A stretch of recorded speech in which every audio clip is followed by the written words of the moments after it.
हम ये देखेंगे कि कौन सा ज्यादा अप्रोप्रिएट है निस्बतन दूसरे के, गलत से कुछ भी नहीं है, ठीक है ना। कोई दूसरा सैंपल मुझे बता सके कि सेल्फ एफिकेसी क्या है आप में से? Self efficacy means self respect. ठीक है, ठीक है, बहुत अच्छी बात हो गई। कोई कोई और साहब, एक एक हम एक सैंपल और ले लेते हैं। हाँ सर, मतलब क्या है कि ये जो ट्रेनिंग आपकी है सेल्फ एफिकेसी, मैं जी। ये समझता हूँ कि ये सेल्फ एफिकेसी अल्लाह तबारक व तआला ने इंसान को इस तरह से पैदा किया है कि उसको अकल से नवाजा है। वो बिल्कुल ठीक है। अकल एक नायाब फेवर है, एक तोहफा है अल्लाह की तरफ से। और इसी जहन से हम इंसान अगर चाहें तो खुद एतमादी के बुनियाद पे कुछ भी अच्छी चीज़ जो मुआशरे के लिए हो, वो हम करना चाहें तो कर सकते हैं। तो जो जब तक जो भी हमने लेक्चर सुने हैं, आज आपसे भी सुनेंगे, तो यही अच्छी-अच्छी चीज़ें खुद एतमादी, और खुद एतमादी वो जो इंसानों के लिए अच्छे काम करने के लिए जो अच्छे काम हों, वो, ना कि वो जो मुआशरे को नुकसान पहुँचाए, बिल्कुल वो ठीक है। काम।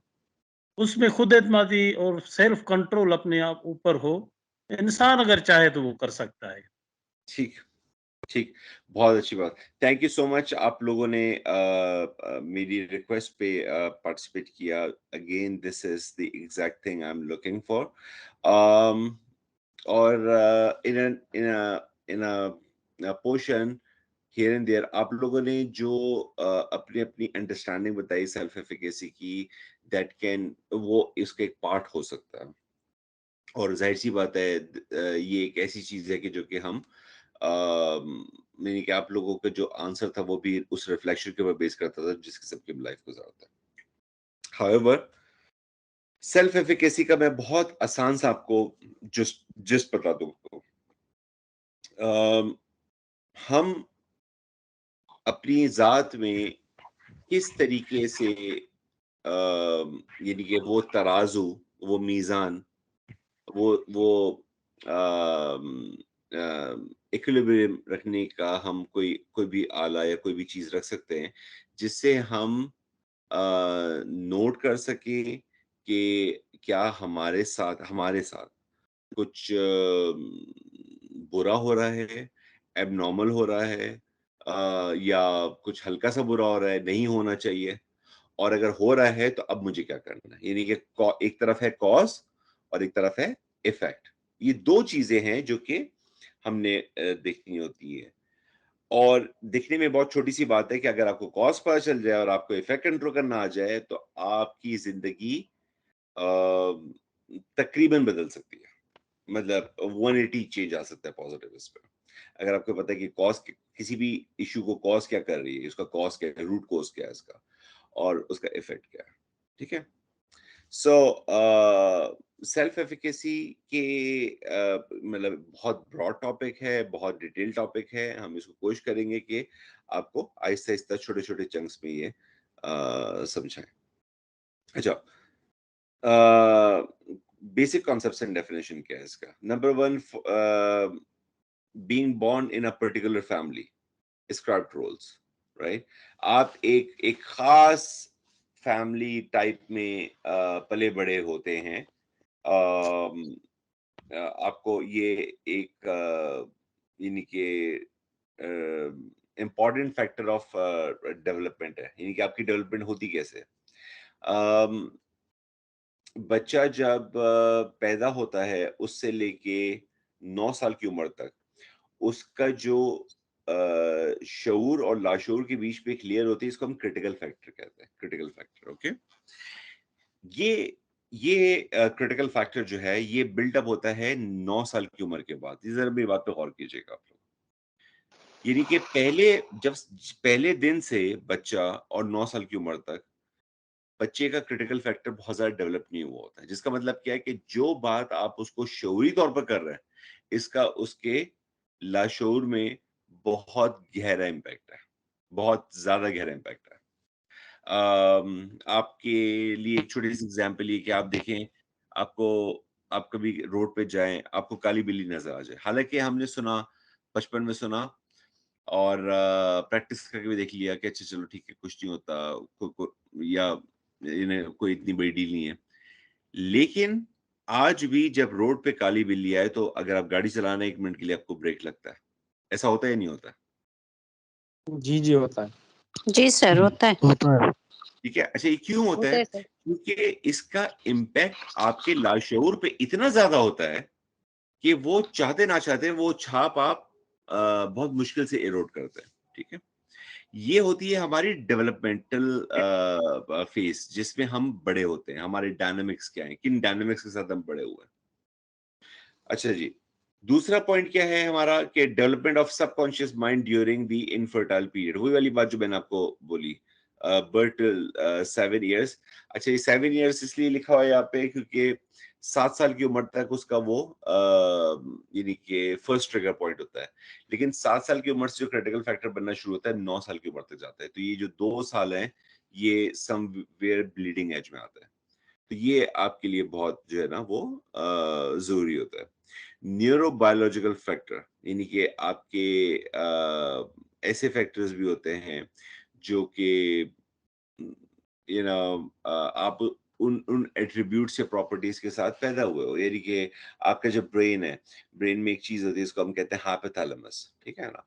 आपका जो हाइपोथैलेमस है वो लेट्स से जो उसकी डार्क साइड है, आपको पता है जो हम ये जो देखते हैं यानी कि अभी आप जो मुझे देख पा रहे हैं, ये हमारे ज़हन में किस जगह पे इमेज बनता है?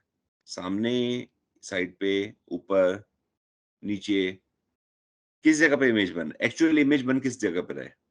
सर ब्रेन में। हाँ, ब्रेन में किस जगह? मतलब ये मेरा स्कल है ना, तो अब इसमें किस जगह पे बन रहा होगा? सामने, साइड पे, ऊपर, पीछे, गर्दन पे, सर आई चिन पे? थिंक सामने। सर आई थिंक सामने। सामने। Okay, okay. हमारा जो इमेज बनता है, ये जो जो भी हम देख रहे हैं, यानी कि आप लोग जो मुझे देख पा रहे हैं, ये आपके बन रहा है पीछे ब्रेन के। अच्छा, ये एक ऐसी जगह होती है जिसको हम कहते हैं dark side of the brain, यानी कि यहाँ पे बहुत अंधेरा होता है। लेकिन आपकी यानी कि जो आई साइड है, आई साइड ये जो आपकी आईज़ हैं, तो आईज़ आपकी सिर्फ़ डाटा कैप्चर कर रही हैं इन नंबर्स, मेटा डाटा कैप्चर कर रही हैं। ये जाता है सारा और ब्रेन में पीछे जाता है और ब्रेन में फिर पिक्चर बनती है कि एग्ज़ैक्टली आप देख क्या रहे हैं, ठीक है? यानी कि बिल्कुल ऐसी ही बात हो गई कि मिसाल है आपके सामने मैं हूँ और मेरे पास लेट्स से सेल फ़ोन है, ठीक है? अब आपने सेल फ़ोन पे फ़ोकस नहीं किया अगर, तो जो पिक्चर आपके पीछे बन रही है, वो उसमें मैं होऊँगा, मेरा हाथ होगा लेकिन उसपे सेल फ़ोन नहीं होगा, ठीक है? तो जो यहाँ पे पिक्चर बनती है, वो बनती है जिस पे आप कॉन्सन्ट्रेट करते हैं, जिसके ऊपर आप इन्हिसार करते हैं बहुत ज़्यादा। और ये आपके डेवलपमेंटल उससे रिलेटेड होता है। सो कुछ लोग ऐसे होते हैं जिनके जो बाय डिफ़ॉल्ट वो ज़्यादा डाटा इंजेस्ट करने के आदी होते हैं। तो वो एक न्यूरोबायोलॉजिकल फैक्टर्स में से एक चीज़ आती है। मैक्रो क्लाइमेट यानी कि किस शहर में, किस कंट्री में आप या दुनिया के किस हिस्से में आपकी परवरिश हुई है, पले-बड़े हैं, इससे बहुत ज़्यादा फ़र्क पड़ता है। रिलिजियस बिलीफ्स ऑब्वियसली, ठीक है? कि आप किस जगह पे हैं, आपके रिलिजियस बिलीफ्स क्या हैं and so and so fourth. Culture and सब कल्चर। सो तो कल्चर एंड सब कल्चर, अब एक होता है culture, let's say for instance अगर मैं कहूं आपको कि सिंध का पर्टिकुलरली कल्चर है, लेकिन अगर उत्तर सिंध या लाड़ सिंध के अंदर डिफरेंस अगर आपसे मैं पूछूं तो कितना डिफरेंस मुझे मिलेगा?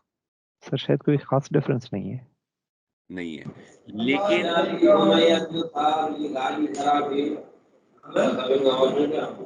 ये किसी का शायद माइक खोला हुआ है, प्लीज आप एक्चुअली देखिए। मेरा ख्याल है उन्होंने कहीं ऐसी जगह रखा हो, वो बार-बार खुद ब खुद ऑन हो रहा है। I will try to okay connect him. Okay okay okay, perfect. So sir maybe language का फर्क आ जाए और बहुत सारी उठने बैठने का कल्चर चेंज हो जाता है मुख्तलिफ पार्ट्स में। एग्जैक्टली देखिए, ये बिल्कुल अच्छी बात की आपने। लैंग्वेजेस हर 100 किलोमीटर बाद उसके अंदर डिफरेंस आता है। हर 100 किलोमीटर बाद, यानी कि अगर एक जबान चलना स्टार्ट हुई है, 100 किलोमीटर का ब्रेक, मतलब आप पॉकेट्स बनाएं और आप देखेंगे उसके अंदर कुछ वर्ड्स, अंदाजे बयां, उसके अंदर चेंजेस आना शुरू हो जाएंगे आपको, ठीक है। इसी तरीके से कल्चर के अंदर सब कल्चर भी डिस्टेंस से बनना शुरू हो जाते हैं। Organizational culture of the organization दे सर, ठीक है। जिस ऑर्गेनाइजेशन में है या जिस इदारे के लिए काम करते हैं या जिस एंटिटी के लिए काम करते हैं, उसकी डायकॉटमी कैसी है, उसका उसका फ्रेमवर्क कैसा है, यहाँ से भी चेंजेस बहुत सारे आना शुरू हो जाते हैं। और फिर ability to manage time and stress, यानी कि आप टाइम को और स्ट्रेस को कैसे मैनेज करते हैं। अच्छा, ये जो आखिरी पॉइंट है दो, ये अपेरेंटली दिखने में बहुत मासूम, बहुत सिंपल सा लगता है कि अच्छा टाइम मैनेज करना क्या मसला है, टाइम ठीक है, हम मतलब हम लिख लिया करेंगे, टाइम मैनेजमेंट कोई इशू नहीं है। और स्ट्रेस क्या चीज होती है, स्ट्रेस मतलब ठीक है होगा थोड़ा बहुत ये वो, लेकिन मतलब मुझे कोई इससे खातिर खौफ फर्क नहीं है। लेकिन वो कहते हैं कि अंग्रेजी की इस्तिलाह बड़ी मशहूर है, वो कहते हैं कि the devil is always in the details. The devil is always in the details, जिसका मतलब ये कि शैतान जो है ना वो डिटेल्स के अंदर होता है। आप जब इस टॉपिक के अंदर जाते हैं तो आपको लगता है पूरी दुनिया है, टाइम इटसेल्फ पूरी दुनिया है। टाइम मैनेज करना, it's not joke, basically it's not easy. You need to have a command. आपको एक सुप्रीमेसी रखनी पड़ती है। अच्छा, मेरे एब्स्ट्रैक्ट गोल्स क्या हैं और फिर मेरे मिनिमम गोल्स क्या हैं, फिर उसके बाद मेरी केपीएस क्या होंगी, and so fourth. And stress, अगर कोई चीज, यानी कि हम बीमारियों से खाइफ होते हैं, जैसे ब्लड प्रेशर हो गया, शुगर हो गया, खैर ये तो बहुत कॉमन हो गया, लेकिन चले कुछ और ले लेते हैं, गॉड फॉरबिड हेपेटाइटिस हो गया, हम उससे खाइफ होते हैं। आप पता नहीं यकीन करेंगे मेरा इस बात का या नहीं करेंगे, लेकिन स्ट्रेस एक ऐसी कैफियत है कि जिसके अंदर आप एंजाइटी और डिप्रेशन में जा सकते हैं। जिसका मतलब क्या है, जिसका मतलब ये है कि 90 से ज्यादा फीसद जो बीमारियां हैं उसके सीड आपके जिस्म के अंदर मौजूद हैं, और उसको ट्रिगर करने वाली चीज कौन सी है? स्ट्रेस, एंजाइटी, डिप्रेशन, ठीक है ना, feeling low, and so and so fourth. ये बहुत, इसको आपने लाइटली नहीं लेना। Stress is a psychological physical condition that appears when person encounters an unfamiliar situation that they are not able to cope up with easily. ठीक है, वही जो मैंने बात की, एक साइकोलॉजिकल फिजिकल कंडीशन है जिसके अंदर आपको ये होता है कि अच्छा ये काम मैं कैसे करूंगा, मेरे सर पे आ गया है, मुझे वो चाहिए है, कोई इसके लिए एड चाहिए, and so fourth. So that's what. Good stress is basically the stress that helps you gain more energy, focus, but when it crosses the limit of moderation, it becomes bad stress that adversely affect the performance of a person. यानी कि बिल्कुल एक ऐसी example ले लें कि अगर आप लेट्स से आप अपने बॉस से मिलने के लिए जा रहे हैं, और ऑब्वियसली जब भी आप अपने बॉस से मिलें, so you would always want to meet the person in good terms. आपको अच्छे टर्म्स में विजिट करने का आपको वो होता है कि मैं अच्छे टर्म्स में विजिट करूं।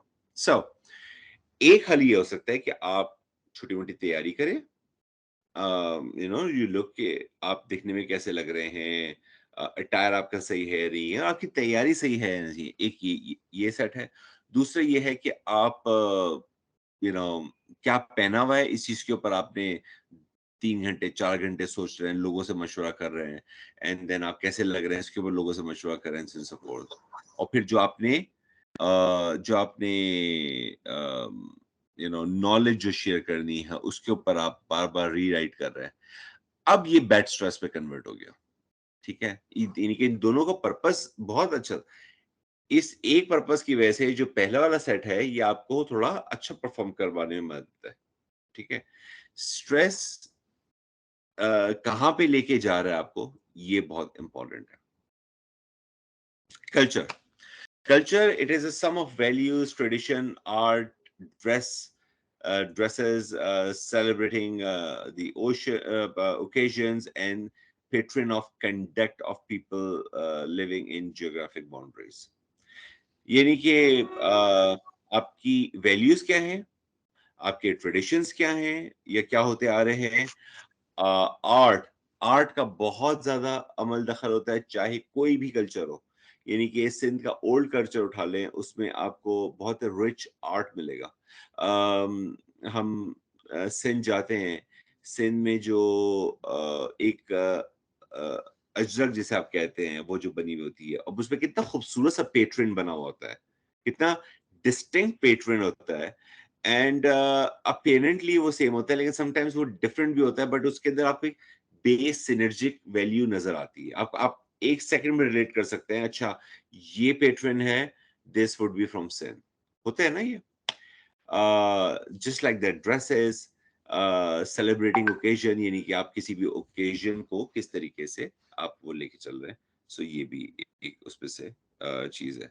और फिर जो लोग हैं वो किन जगहों पे रहते हैं, कहाँ पे वो टाइम गुजार रहे हैं, एंड सो फोर्थ। सो उससे भी आपको जो है वो ताल्लुक होता है। Now having said that, organization culture easy है। Organization culture is the value of system and pattern of conduct of people working in an organization। वही जो मैंने आपको पहले बताया था कि ऑर्गेनाइजेशनल कल्चर क्या होता है, कि जो जिस जगह पे आप काम करते हैं उसकी वैल्यू क्या है, और उसकी उसकी रूह क्या है, उसके प्रिंसिपल्स क्या है, और आप उस हिसाब से फिर उसको आगे लेके चलते हैं। अच्छा जी, अब difference between consciousness and subconsciousness mind क्या होता है? The conscious is the thinking part and the subconscious is the habitual part of the mind. इस चीज को थोड़ा सा हम खोल लेते हैं कि आपके जहन में जो शऊर है वो ज्यादा ताकतवर है या लाशूर ज्यादा ताकतवर है? जी, लाशऊर ज्यादा ताकतवर है। और वो कैसे? ज्यादातर आदमी लाशऊर से काम कर रहा होता है, क्योंकि जितने भी रिकॉर्ड वगैरह बनते हैं वो लाशऊर से बनते हैं। ओके ओके, कोई और सैंपल मिलेगा मुझे? जी अब्दुल हलीम साहब। ज्यादा जज्बे की वजह से। किसकी वजह से? जज्बे की वजह। अच्छा, ओके ओके। देखिए, मैं आपको बहुत आसानी से समझाऊं। हमारा जो ब्रेन है, हमारा जो दिमाग है, ये हार्डवेयर है, ठीक है। इसकी मिसाल आप एक हार्डवेयर से ले, ये जिसको आप टच कर सकते हैं, स्कल के अंदर अगर हम इसको क्रैक करके ओपन करें, ये जो आपको पहला जो ऑर्गन मिलेगा, ब्रेन, ये हार्डवेयर है। इसमें चलने वाले सॉफ्टवेयर को हम कहते हैं माइंड। यानी कि बिल्कुल ऐसी बात है कि आपके पीसी में या मोबाइल फोन जो आप यूज कर रहे हैं इस वक्त वो हार्डवेयर है, लेकिन उसमें जो शक्ल आपको नजर आ रही है, आपको जो ग्राफिकल यूजर इंटरफेस नजर आ रहा है, आप उसके अंदर मैं नजर आ रहा हूं, ये उसके सॉफ्टवेयर की वजह से हो रहा है। ठीक है। अब ये कि हमारे जो माइंड है उसके 4 हिस्से हैं। अगर मैं उर्दू में बताऊं तो एक है लाशऊर, फिर है तख्ता शऊर, और फिर है शऊर। और तख्ता शऊर और शऊर के बीच में जो चीज आती है वो उसको कहते हैं क्रिटिकल फैक्टर। यानी कि unconscious, subconscious, critical factor and conscious mind, ये 4 हिस्से हो गए। अब हम बात कर रहे हैं इस वक्त सिर्फ सबकॉन्शियस और कॉन्शियसनेस की। अनकॉन्शियस की क्यों नहीं बात कर रहे हैं? क्योंकि अनकॉन्शियस में बहुत अलग किस्म की डिटेल्स होती हैं। यानी कि आपके जिस्म ने कितनी दफा आयंस प्रोड्यूस करने हैं, आपके बॉडी ने किस तरीके से इम्यून सिस्टम एनहांस करना है, सो फॉर्थ, बहुत माइक्रो लेवल डिटेल्स होती हैं। लेकिन जो चीज हम एक्सेस कर सकते हैं वो सबकॉन्शियस को कर सकते हैं। कॉन्शियसनेस और सबकॉन्शियस को, इसको हम एक्सेस कर सकते हैं। सबकॉन्शियस को हम डायरेक्ट एक्सेस नहीं करते, लेकिन हमारी मेमोरीज पड़ी हुई सबकॉन्शियस में होती है। हमारे फूड को लेके टेस्ट, उसके लिए बिहेवियर, वो सबकॉन्शियस में पड़ी होती है, ठीक है। और difference between consciousness and subconsciousness क्या है कि अगर मैं आपको कहूं, मिसाल है, मैं आपके सामने खड़ा हूं, इमेजिन करें मुझे, मैं आपके सामने खड़ा हूं 8 फीट दूरी से, और मैं एक पिलो आपकी तरफ, मैं आपको कहूं कि देखिए मैं पिलो फेंक रहा हूं और आपने कैच करना है, और मैं पिलो फेंकूंगा और आप कैच कर लेंगे। ये आप काम करेंगे अपने कॉन्शियस माइंड से, यानी कि शऊरी तौर पर काम करेंगे। एक ये है कि मैं पिलो उठाऊं बगैर आपको बताए, आपको मैं थ्रो करूं और हल्की सी आपकी नजर पड़ने पे उसके एकदम से हाथ सामने आ जाए। ऐसा होता है नहीं होता है? एकदम से आपका हाथ सामने आ जाता है, या आप झुक जाते हैं, या आप साइड से हल्के से हो जाते हैं। ओके, सो रिफ्लेक्स एक्शन। Exactly, exactly. तो ये क्या होता है? ये आपका एक सेल्फ डिफेंस मैकेनिज्म होता है, ये आपकी मसल मेमोरी होती है, और ये इतना जल्दी रिस्पॉन्स होता है कि कॉन्शियसनेस में आ नहीं सकता, तो ये सबकॉन्शियस से आता है, ठीक है। वो इंस्ट्रक्शंस जिनके ऊपर आपकी बॉडी काम करती है और वो बहुत फास्ट हो, वो कॉन्शियस माइंड से नहीं, सबकॉन्शियस माइंड से आता है। Self-efficacy itself. It is a belief that people have about their capability to perform the action task required to manage specific situation or produce a certain outcome. अच्छा, वही मैंने बताया cause and effect. दूसरी चीज क्या है कि इसके अंदर आप एक आपके अंदर कैपेबिलिटी होना और दूसरा अपनी कैपेबिलिटी पे यकीन रखना। ये दोनों बहुत इक्वली इंपॉर्टेंट चीजें। समटाइम्स आप बहुत डल फील करते हैं, लो फील करते हैं, आप अपना काम कर रहे हैं, ओके, सो आप कोई कुछ कह रहे हैं? सॉरी, माइक में कुछ चैटरिंग आ रही है, लेकिन I could not here it. नहीं सर, फाना मेरा ख्याल है आपका माइक जो है बार बार वो खुल रहा है खुद से। प्लीज उसको जरा देख लीजिएगा। Thank you. ओके, फरमाइए। राइट। सो तो बेसिकली इसका मतलब क्या हुआ? इसका मतलब ये हुआ कि आप कोई काम कर रहे हैं and you are feeling low in it, और आप बहुत डाउन फील कर रहे हैं, एंड बिकॉज ऑफ दैट आपकी जो परफॉर्मेंस है वो सफर कर रही है, क्योंकि आप डाउन फील कर रहे हैं। आपकी बॉडी के साथ कोई इशू नहीं है, यहाँ पे आपकी कैपेबिलिटी में कोई इशू नहीं है, हर चीज जगह पे, लेकिन आप परफॉर्म नहीं कर पा रहे। क्यों? उसकी वजह यह है कि अपनी कैपेबिलिटी का अपने पास होने का इंदराक आपको कॉन्फिडेंस दिलाता है, और ये कॉन्फिडेंस आपको मदद देता है अपनी टास्क को टाइमली खत्म करने का। सो हैविंग सेड दैट, इस वक्त आपको इसके मतलब जो अभी तक हमने जो पॉइंट्स डिस्कस की, इसमें आपको क्या बेसिकली अंडरस्टैंडिंग मिली मोरल एंड परफॉर्मेंसेस के अलावा? मतलब उसके बारे में आवाज आ रही है आपको? सबसे पहले तो मुझे बताएं, जो अभी तक हमने टॉपिक पढ़ा है, ये आपके समझ में आया? यस सर, समझ में आया है। इसमें सबसे पहले तो सेल्फ एफिकेसी का आपने बताया जी कि जी ये वो क्या है कि हम अपनी जात में जो है वो एक आपने जो ये बताया कि जो इमेजेस हैं वो हमारे ब्रेन में कहाँ बन रही होती हैं, बिल्कुल ठीक है। और उसके अलावा आपने लैंग्वेज का बताया, कल्चर का बताया, स्ट्रेस का बताया कि स्ट्रेस जो है वो मतलब हमारी बॉडी में 90% जो होती हैं वो जरासीम होते हैं बीमारियों को, लेकिन स्ट्रेस जो है उसको टैकल करता है।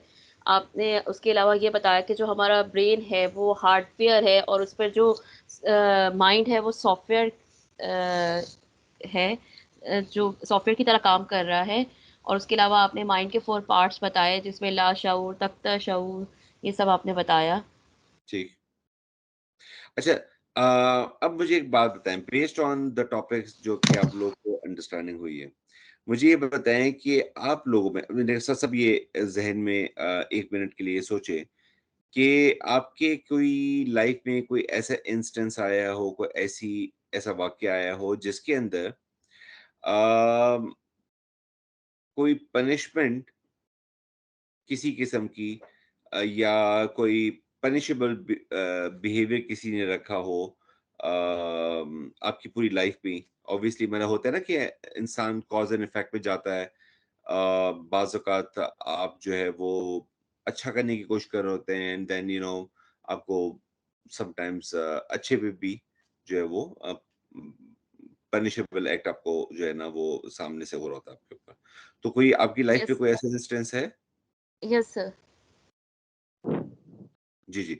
तो अब मुझे सर बताएँ कि उसको इमेजिन करें, ठीक है ना?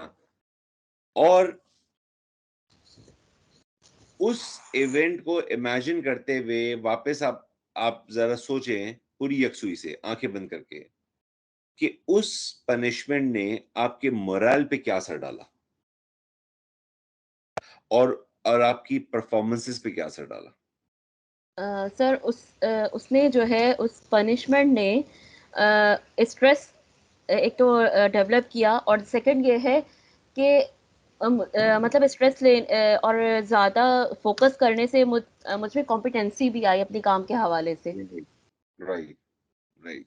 मतलब कोई और? जहाँ पर नेगेटिव हुआ वहाँ पर पॉजिटिव, मतलब 50-50 ग्रेट, क्योंकि मैंने उसको ओवरकम करने की कोशिश की। उस ठीक। पनिशमेंट को मैंने पनिशमेंट नहीं समझा। मैं समझती थी कि ये पनिशमेंट है, लेकिन मैंने उसको पनिशमेंट नहीं समझा, बल्कि मैंने उसको पॉजिटिव लेने की कोशिश की, और मुझ में बहुत ज़्यादा स्किल्स आई, और मैंने अपने आप को बहुत बेटर फील किया। राइट। कोई और हमारे पास कोई और बताएगा? यस जी सर, हमारे सर जी। कौन सत्तार साहब आप बात कर रहे हैं, चलें आप जी पहले कर लिए। सर, हमारे डिपार्टमेंट में ये आम होता है। हमारे अफसर्स बहुत तंग करते हैं, हाँ, बिल्कुल तो ठीक है। बस यही है कि हम पीछे नहीं हटते। टाइमली तो स्ट्रेस होता है डेफिनेटली, लेकिन फिर जाकर अपने आप को संभालते हैं और उससे ज़्यादा फोर्स लगाते हैं अपनी बात पे। हुँ। मोस्टली यही होता है। देखिए, आप जो जो आपका काम है ना, आप लोगों का जो काम है, सबसे पहले तो मैं आपको ये कहूँ कि अम, इस सोसाइटी की तरफ से एज़ एन रिप्रेजेंटेटिव मैं आप लोग का शुक्रिया अदा करना चाहता हूँ, बिकॉज़ आप लोग की जॉब बहुत थैंकलेस जॉब है, बहुत थैंकलेस जॉब है। आपने कोई अच्छा काम कर दिया, तो ये आपसे एक्सपेक्टेड है। कोई आपने बुरा काम कर दिया, गलती से हो गया, कोई गलती हो गई आपसे, तो अब जो है ना आप बिल्कुल वो तलवार की नोक पे जो है ना वो काम कर रहे होते हैं, यानी कि तलवार की धार पे काम कर रहे होते हैं, तो आपको बहुत ज़्यादा फ़ोकस बनाए रखना होता है। तो आप लोग का काम बहुत मुश्किल है। लेकिन हमेशा ये याद रखिएगा कि जो यानी कि अब क्योंकि आप लोगों ने काम चूज़ किया है, तो अब आपके ऊपर ज़िम्मेदारी है। बिकॉज़ आपने अब आप ऐसा नहीं हो सकता कि अम, आप कहें कि ठीक है मैंने चूज़ भी किया था, लेकिन अब मैं ज़िम्मेदारी भी नहीं लूँगा। लेकिन आपने एक काम लिया है, सो आपको उसको पुश करना पड़ता है। लेकिन याद रखें कि कभी भी बाहर के किसी इंट्रूजन को आपने अपनी ज़ात के अंदर इफ़ेक्ट नहीं होने देना। ये हम इंशाअल्लाह ताला जब ये हम मॉड्यूल 2 एंड 4 के सब्जेक्ट्स पढ़ेंगे, आपको अंदाज़ा होगा एग्ज़ैक्टली कि मैं इसके अंदर इंशाअल्लाह ताला डिस्कस करूँगा और हम लोग साथ सीखेंगे ये कि किसी और के कुछ भी कहने से हम अपनी ज़ात के अंदर डैमेजेस को होते हुए कैसे रोकें, ठीक है? इट्स एन आर्ट, बहुत ज़्यादा जो है वो ये तगड़ी चीज़ है। और ये अगर आपके अंदर स्किल आ गई तो ये आपको बहुत ही ज़्यादा, जिसे कहते हैं ना कि हमेशा इंचार्ज फ़ील करवाने वाला आपको अंदर से फ़ील होगा। जी। जुल्फ़िकार अली सर। अस्सलाम वालेकुम। वालेकुम सलाम।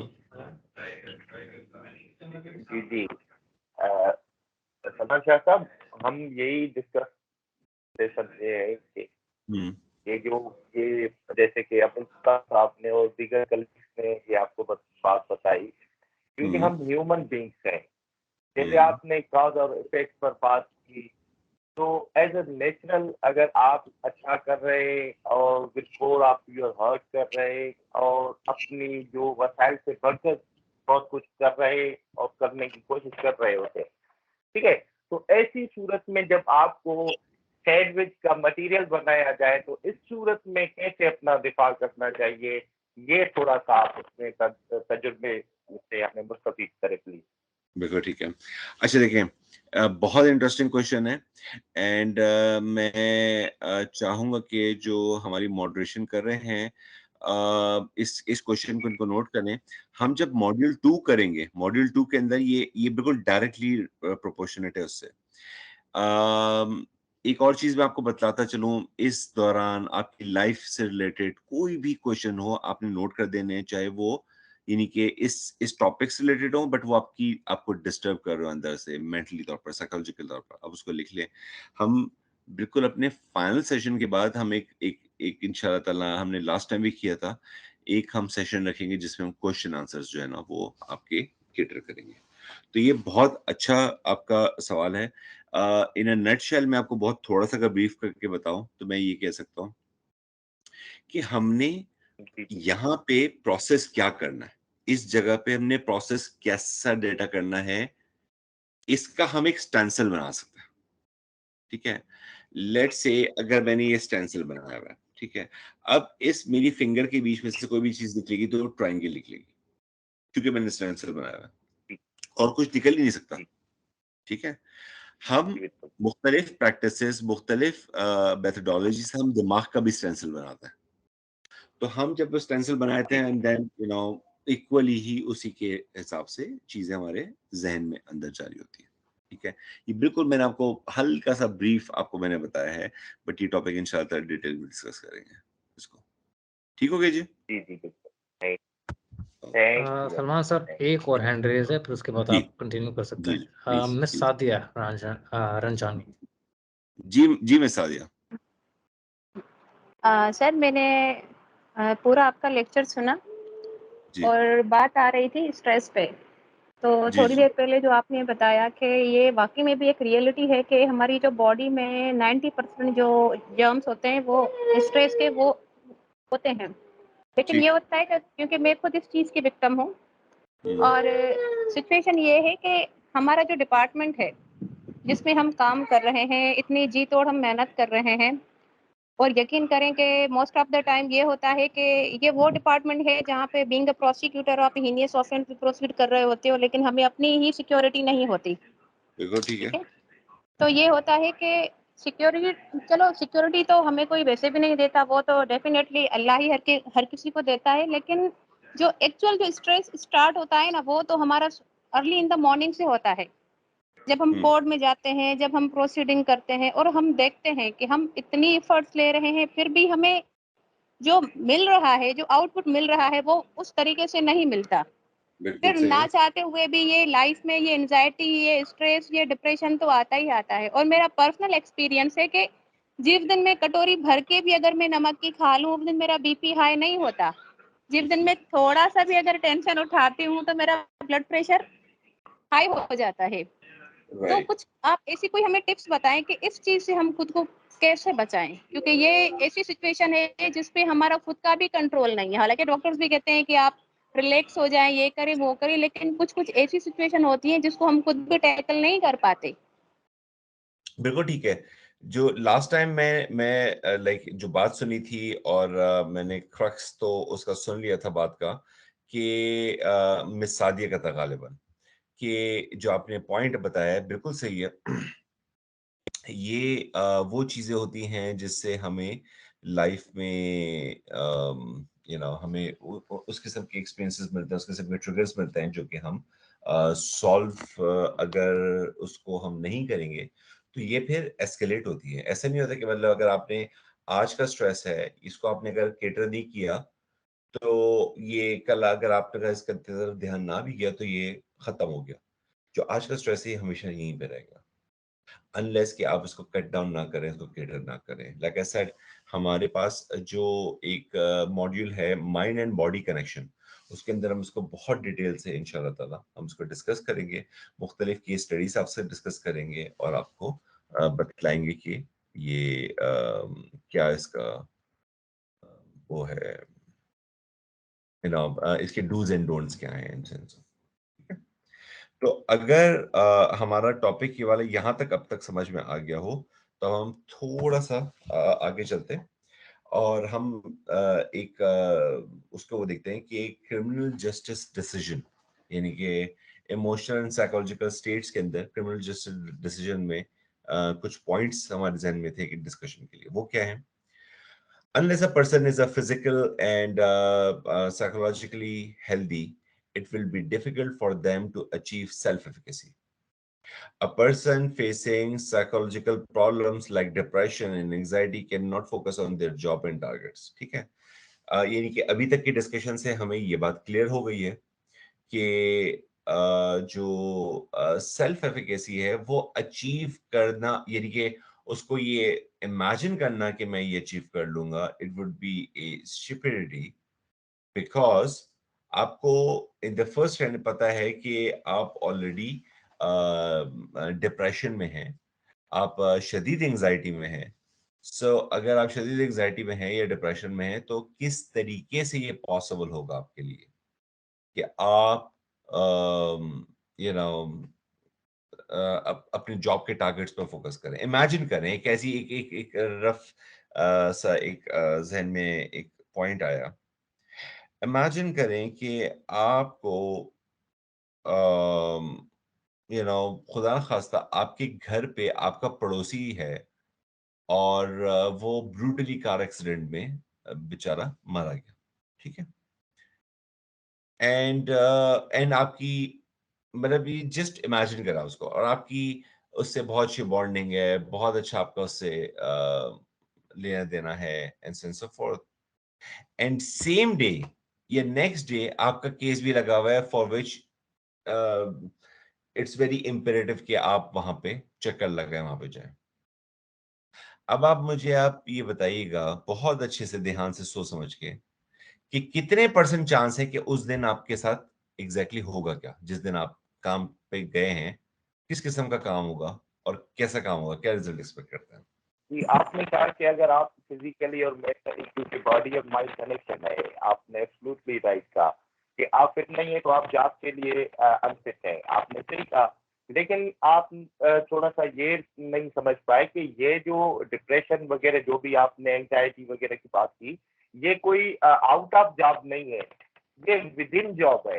क्योंकि उधर हमारा जो नेचर ऑफ जॉब है, उधर से हमें, मैंने अपने क्वेश्चन में एक टर्म यूज किया था, सैंडविच मटेरियल और सब्सटेंस, ठीक है? इधर से हम जुडिशरी के स्ट्रेस में डिप्रेस है, उधर से हम अपने ही डिपार्टमेंट के स्ट्रेस में डिप्रेस है। तो ये विद इन जॉब डिप्रेशन को कैसे जो है कि अगर उसका तो सॉल्यूशन हमारी और हमारे कलीग्स की नजर में गई है कि डिपार्टमेंट अपने तौर पर जो है सबऑर्डिनेट जो भी सिस्टम है हमारा या है, उनको डिपार्टमेंट की हैसियत दी है और जुडिशरी से उनका जो आर्गन है एक सेपरेट हो तो ही कोई हल निकल सकता है। अदरवाइज आपका ये साइकोलॉजी का जो डिस्कशन है हमारे पर्सनल लाइफ में तो एक्टिव हो सकता है, लेकिन with in job I think नहीं हो सकता। सबसे कोई आप थोड़ा सा फ्रूटफुल सजेशन देख लीजिए। ओके, बहुत बहुत अच्छा पॉइंट आपने रेस किया एंड बहुत इंटरेस्टिंग पॉइंट है। देखिए, जैसे आपने कहा, बिल्कुल सही कहा कि आपके जो काम है उस काम के अंदर कोई भी चीज अगर मतलब इरप्ट होती है या काम से रिलेटेड कोई भी एनॉमली आती है तो वो काम रिलेटेड स्ट्रेस हो गया, ठीक है? ये जॉब का नेचर है। अब ये है कि आप क्योंकि करते आ रहे हैं, सालों से करते आ रहे हैं, अच्छा कुछ लोग सालों मतलब पूरी लाइफ इसी में गुजार देते हैं, लेकिन याद रखें कि कोई भी स्ट्रेस, किसी भी किस्म का स्ट्रेस, किसी भी टाइप का स्ट्रेस, चाहे वो उसकी कहीं से भी नेचर हो, जॉब की नेचर हो या पर्सनल नेचर हो, उसका एक वेटेज होता है, ठीक है? और अगर आप देखें कि जब आप ऑफिस से आते हैं तो आपका जो नेक लाइन है all the way to the shoulder, ये पीछे ये आपके बहुत स्टिफ हुए होते हैं। कभी नोट किया आपने? ठीक है, ये बहुत स्टिफ हो अभी से करता है। एग्जैक्टली। सो स्ट्रेस जो है वो आपके यहाँ पे बस जाता है, एंड ये बिल्कुल एक ऐसी एग्जाम्पल है। इसकी अगर एक एग्जाम्पल लेनी है आपने, आप लोग के पास कोई चीज है यहाँ पे, आप लोग जहाँ पे बैठे हुए सुन रहे हैं मुझे, कोई आसपास कोई गिलास हो या कोई एश ट्रे या कोई पेपर वेट, कोई कोई कोई भी चीज हो आप लोग के पास? जी सर, कई चीजें हैं। जी जी, है? बुक पेन है। चीजें हैं। जी, अच्छा, अब कोई भी एक चीज उठा लें, कोई भी एक चीज उठाएं और ऐसे करके मुझे बताएं कि जो भी चीज आपके हाथ में वो है क्या और उसका वेट क्या है, ऐसे। जी ये मेरे हाथ में पेन है और इसका वेट कोई नॉर्मल है, आई थिंक कोई ओके, ज्यादा नहीं है। ठीक है। अब आपने करना ये है कि इस पेन को ऐसे ही पकड़े रखना है। इस पेन को ऐसे ही पकड़े रखना है। ये कुछ ग्राम का पेन है, 50 जी बिल्कुल। 40 ग्राम का होगा, 30 ग्राम का होगा। ये आपने ऐसे ही जी पकड़े रहना है और हिलाना नहीं है इसको, जी ठीक है? और जो दीगर लोग हैं वो भी ये कर सकते हैं, कोई भी जो चीज पकड़ी हुई उन्होंने वो ऐसे पकड़ लें और उसका पहले का वेट उन्होंने नोट किया होगा कितना है। और अभी अगर मैं आपसे पूछूं कि अब इसका वेट कितना है पेन का, तो क्या जवाब मिलेगा? बहुत सारा। Very good, thanks sir. ठीक है। तो एक चीज, ये कार्ड है, इस कार्ड का कोई वेट नहीं है, लेकिन अगर ये मेरे हाथ में मुसलसल पड़ा रहे तो इसका वेट फिर ज्यादा नहीं हो जाएगा, ये ज्यादा होता रहेगा। कब तक? जब तक कार्ड में अपने हाथ से उठा के रखना दो, ठीक है? बिल्कुल। तो इसको इंशाल्लाह ताला हम मजीद जो है वो डिटेल्स में डिस्कस करेंगे आगे। अभी आज के सेशन का मकसद ये है कि हम ओवर द हुड हम ये देखें कि आज का टॉपिक है क्या और सेल्फ एफिकेसी को हम कैसे डिग डाउन करते हैं, ये टर्मिनोलॉजीज क्या हैं, जार्गन्स क्या हैं, सो सो फोर्थ। ठीक है ना? अच्छा जी। A person facing psychological problem like depression, anxiety cannot focus on their job, जो मैंने आपको बताया। They cannot manage their emotions, whether it will be happiness, fear, anger, grief. Their response to the event producing these emotions are disproportionate. ये भी बहुत से लोगों के साथ, आप लोगों के साथ हुआ होगा कि घर पे आप आए हैं, बच्चे या आपके सिबलिंग्स या आपके माँ बाप या आपकी लेट्स से आपकी वाइफ या हस्बैंड, उन्होंने कोई चुटकुला छोड़ा, कोई मजाक की बात की, कोई ह्यूमर क्रैक किया, सब हंस रहे हैं सिवाय आपके। होता ही है? Yes sir. जी सर। जी सर, रूटीन में ऐसे ही होता है। मोस्टली अच्छा, होता है सर। एग्जैक्टली। अब ये क्यों होता है? क्योंकि आप उस जोन में नहीं होते हैं वहां पे होने के बावजूद जिसमें बाकी सब बैठे होते हैं। यानी कि ये समझ ले कि 5 लोग बैठे हुए हैं, अगर ये एक कमरा है, 5 लोग बैठे हुए हैं, तो ये एक जोन हो गया, ठीक है? क्योंकि यहाँ 5 लोग बैठे हुए हैं। ये हो गया हमारा फिजिकल जोन। एक होता है हमारा जो कि नॉन फिजिकल जोन होता है। अब आप बैठे हुए तो फिजिकली वहां पे हैं, लेकिन आपका जहन कहीं और पे है। यानी कि आपकी प्रेजेंस तो मार्क हो गई, लेकिन आपकी प्रेजेंस नहीं है, ठीक है ना? जिसका मतलब क्या हुआ? जिसका मतलब ये हुआ कि आप कब मतलब उस पूरे होल में रहने के बावजूद बिल्कुल ऐसे हैं जैसे आप उससे बाहर हैं, ठीक है? ये इसीलिए होता है।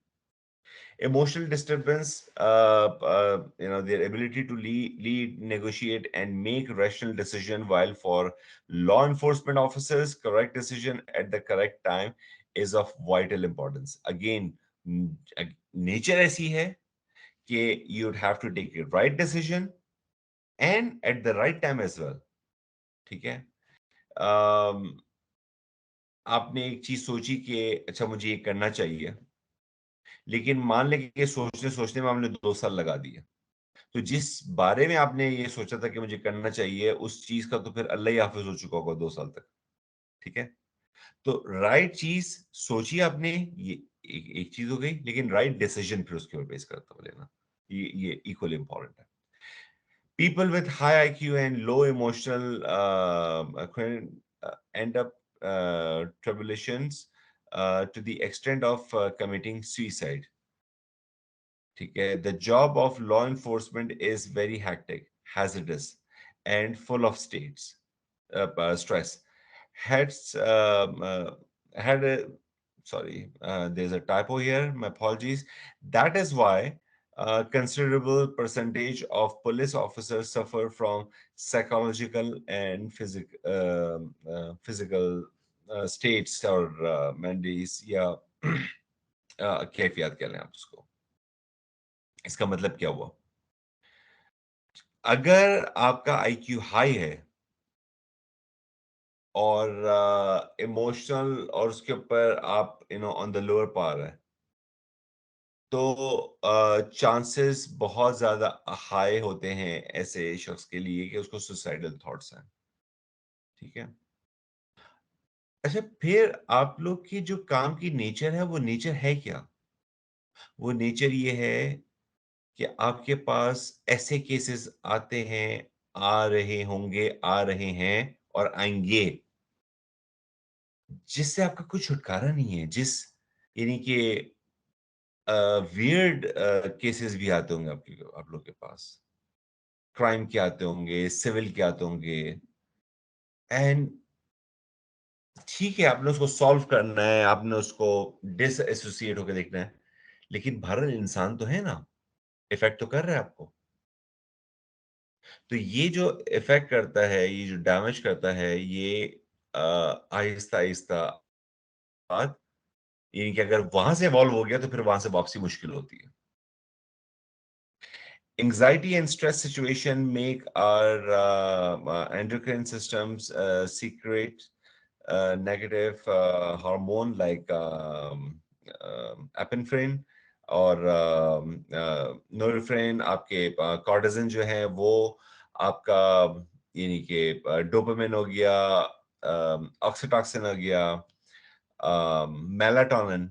ठीक है। अच्छा, ये आपको थोड़ा सा जार्गन लग रहे हैं, मैं आपको छोटे छोटे एग्जाम्पल होता है। ये वो हार्मोन्स हैं, केमिकल्स हैं, आप उसको ऐसे ले लें, जो कि आपके ब्रेन में इन्फ्यूज होते हैं राइट टाइम पे। मिसाल है, आप लोगों में से कितने लोग हैं कि जिसको ये फील होता है कि उसको बहुत नींद आ रही है, लेकिन जैसे ही बेड पे गए और उसके बाद नींद नहीं आ रही, और फिर आपने मोबाइल फोन हल्की सी नींद में था, फिर आपने मोबाइल फोन खोला, थोड़ा सा देखा और फिर वापस रख दिया, और फिर अब आपको बिल्कुल नींद नहीं आ रही। कितने लोगों के साथ ऐसा हुआ है? जी सर, अमूमन होता है इस तरह। होता है ना? अक्सर होता है सर ऐसा। ठीक है, ठीक है। अच्छा, ऐसा क्यों होता है? ऐसा इसलिए होता है क्योंकि मैं एक बहुत छोटी सी एग्जांपल दे रहा हूँ आपको। जो आपके सेल फोन होता है उसमें होती है ब्लू लाइट। ठीक है। ब्लू लाइट जब भी आपकी आंखों पे पड़ेगी, आपके आंखों से इंफॉर्मेशन जाएगी ब्रेन पे, क्योंकि मैंने आपको बताया कि पिक्चर तो पीछे कंस्ट्रक्ट होती है। जब भी ये पिक्चर बनेगी, आपको हमेशा ये मैसेज जाएगा कि इस वक्त दिन हो रहा है, और दिन में हमने सोना नहीं होता। ठीक है ना?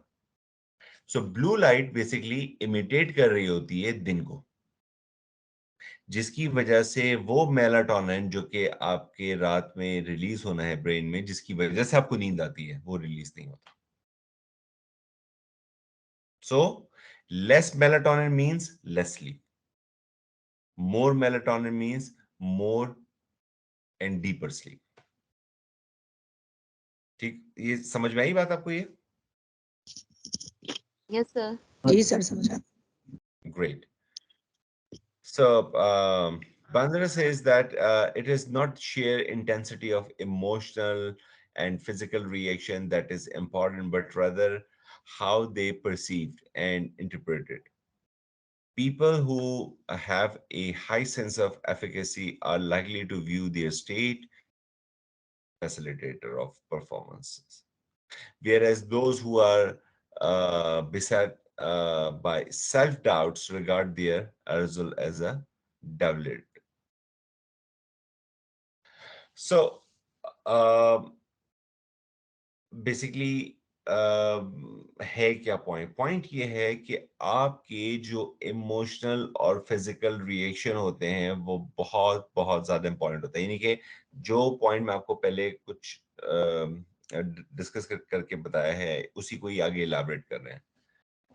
अच्छा, बुनियादी तौर पर अगर आप देख लें कि कितने पॉइंट्स हैं, आपको कुछ चंद पॉइंट्स मिलेंगे, लाइक आप उसको हाथों पे उंगली पे गिन सकते हैं, ऐसे पॉइंट्स आपके पास।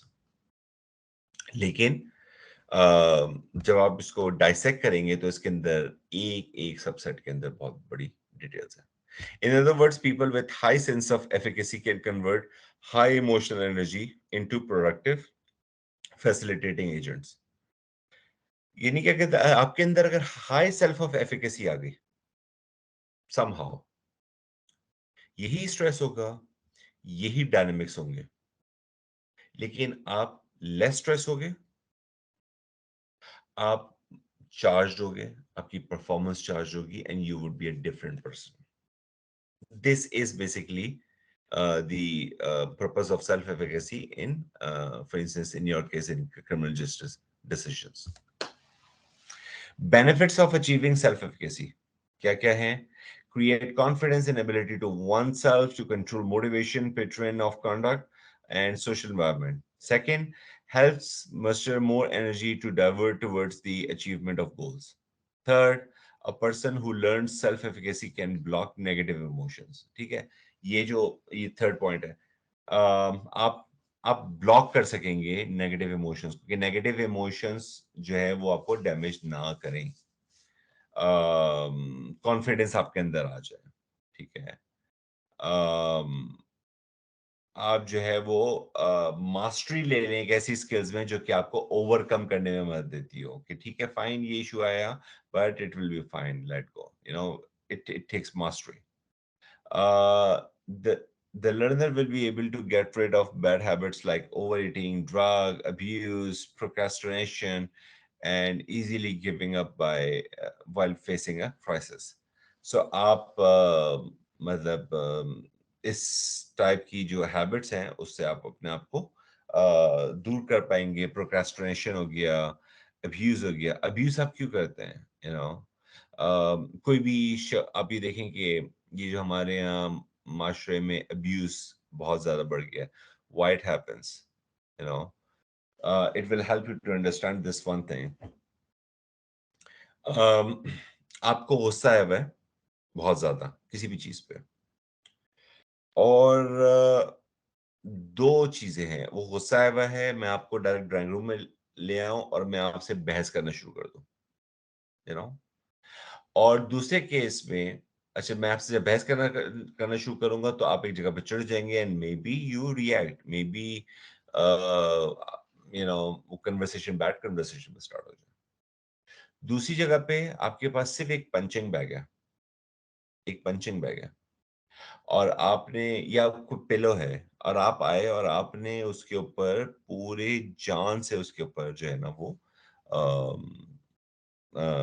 स्टॉर्म करना शुरू कर दिया, पंच करना शुरू कर दिया। क्या होगा? यू विल स्वेट, और फिर आप ड्राइंग रूम में आए और फिर वही बहस हुई, लेकिन अब आप डिफरेंट तरीके से रिएक्ट करेंगे। अब्यूज लोगों का रिएक्शन होता है ऑफ स्टीम आउट, क्योंकि उनके अंदर बहुत सारा गार्बेज भर जाता है उनके जहन में, तो वो स्टीम आउट करने के लिए, और फिर वो कहते हैं ना कि एक इस्तेलाह मशहूर है कि fake it till you make it, fake it till you make it, यानी कि आप 2 या 3 या 4 मरतबा एक चीज करें, 5वीं मरतबा आप वो करेंगे तो वो एक्ट खुद ही वो खुद आपके सामने होना शुरू हो जाएगा। सो एक बहुत अच्छी कोड है, that's really life changing, law holes, so you are never as good as everyone tells you when you win, and you are never as bad as they say when you lose. ठीक है, क्या होता है जब आप जीतते हैं तो हर कोई आपकी तारीफ कर रहा होता है, नबील साहब भाई जवाब नहीं आपका, बेहतरीन आपने केस वो किया, डिफाइन किया, या एट द सेम टाइम अरे भाई क्या भर मार दिया, अगर आप फलां काम नहीं करते ना, आप ये कर ले, आप वो नहीं करते, आप कभी भी विन और लूज सिचुएशन में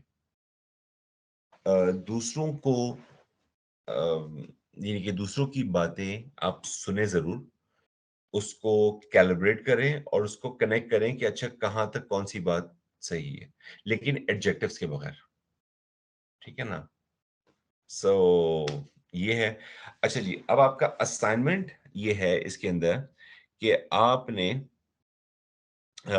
एक तो गाइडलाइंस आपके लिए है। So basically you have to access the portal, access the assignment section and fill in the assignment form information and submit. And I'm sure आप लोग को मालूम होगा by now कि assignment section है कहाँ पे। Second thing is assignment content.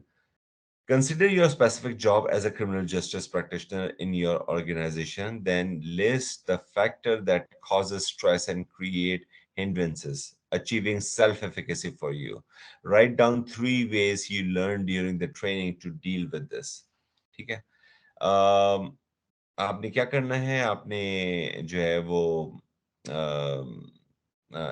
As an assignment आपने लिस्ट ऑफ फैक्टर्स आपने नोट डाउन करने हैं आपके करियर के अंदर, जो कि आपको स्ट्रेस की तरफ डालते हैं या आपको रुकावट डालते हैं किसी भी किस्म की, ताकि आप एफिकेसी ना अचीव कर सकें। उनको उनके फैक्टर्स लिखिएगा और 3 तरीके जो कि आप अब तक का जो भी हमने मजमुआ सुना समझा उसके लिहाज से जो भी आपको लगता है कि 3 वो कौन से रास्ते हैं कि जो कि आपको डील करने में मदद देंगे इसको। अच्छा, consider your senior officer and junior officer, then list the factor adding to their stress and stopping them from achieving self-efficacy. Write down 3 ways you can help your junior and assist your senior in achieving self-efficacy. ठीक है, ये इसका दूसरा point है कि consider your seniors officers and junior officers, then list the factor aiding to their stress and stopping. So basically पहले आप क्या कर रहे हैं, पहले आप जो फैक्टर अपने लिए आपने सोचे और उसके बाद 3 हल निकाल। अच्छा, और इसका को रीजन इंशाल्लाह ताला माइंड बॉडी कनेक्शन में आपको बताऊंगा कि इसका बहुत गहरा रीजन है। ठीक है, तो ये आपका असाइनमेंट है। अब हम दूसरा टॉपिक हम देखते हैं, exploring self identity among criminal justice sector person. So अच्छा, मुझे ये बताएं, अभी तक कोई कंफ्यूजन किसी किस्म की कोई चीज तो नहीं है आप लोगों के पास? No sir. यानी कि अभी तक जो चीज मतलब जो मैंने बताने की कोशिश की है वो उसकी पेनिट्रेशन हुई है? यस सर, कॉन्सेप्ट्स क्लियर है। Right right.